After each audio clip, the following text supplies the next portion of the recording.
Hi friends, I'm Brooke. I'm at Linda's Electric Quilters studio and I just released my first pattern. It is called Start Up and it is sold here exclusively at Linda's, and part of my dream was to have a video where just nuts and bolts, this is how we paper piece, so that you have something to come back to if you're feeling just a little bit lost. So welcome, that's where you found yourself. We're going to just go through it so that you can do it at home.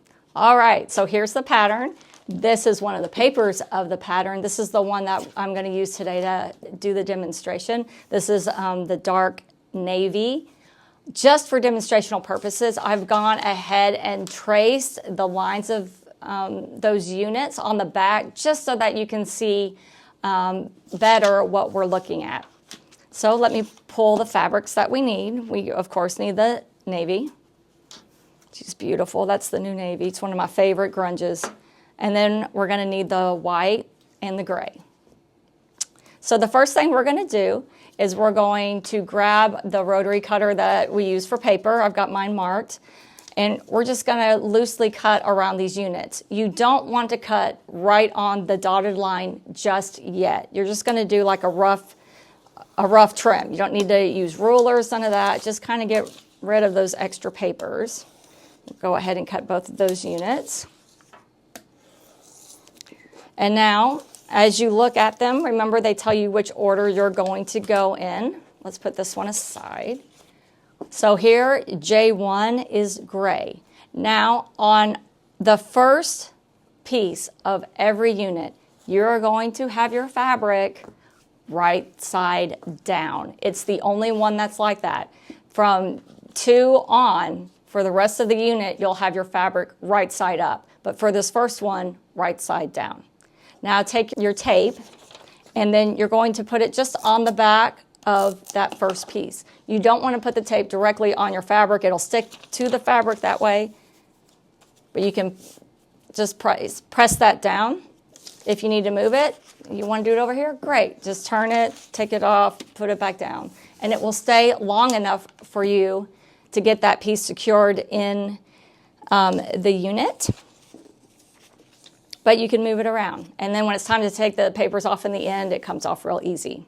So what I'm looking at here is you want to make sure that you have enough fabric to go around this dotted cut line. And then at least, let's say, 1/2 inch on the other side of this sew line. And then you'll just do a rough cut. I'm going to get my fabric rotary cutter.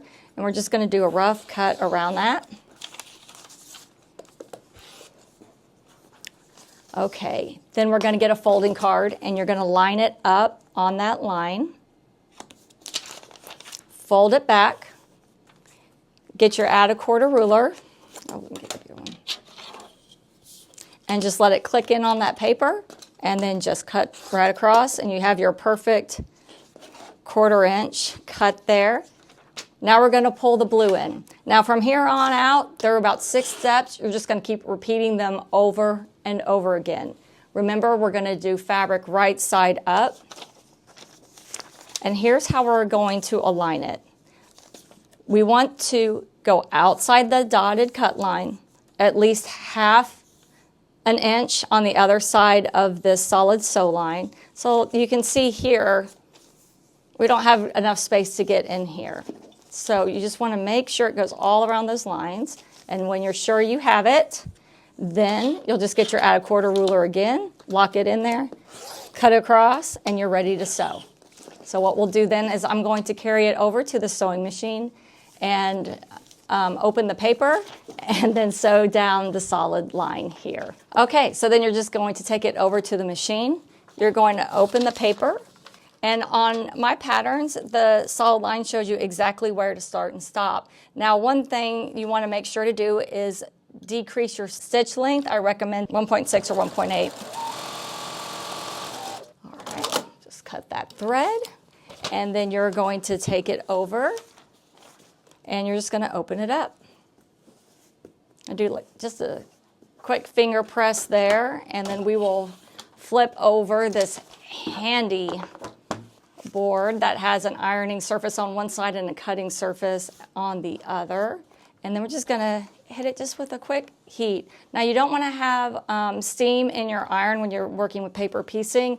It sometimes shrinks the paper. So let's flip our board back. We're just going to do the same thing again.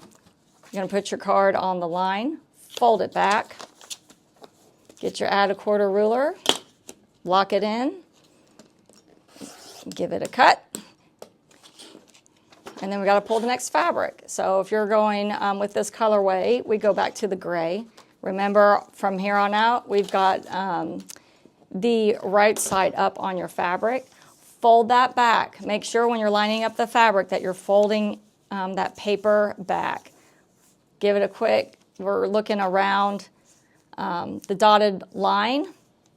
And when you have that, just lock that in again. And just cut around that piece.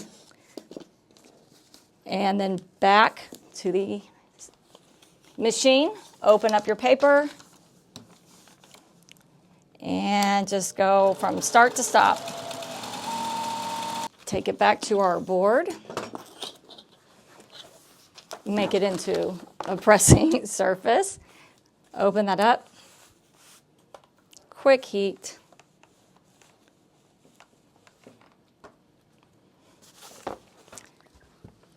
Now for this part, we are just going to trim the unit on this dotted line.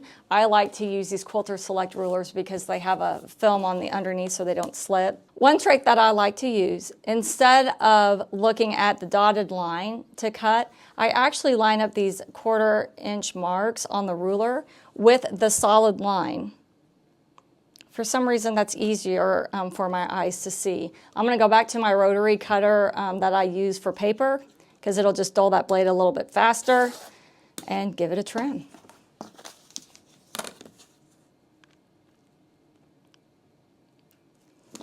Go all around.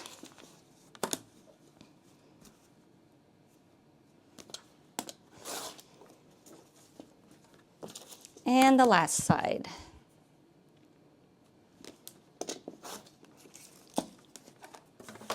That's it. Got a done unit.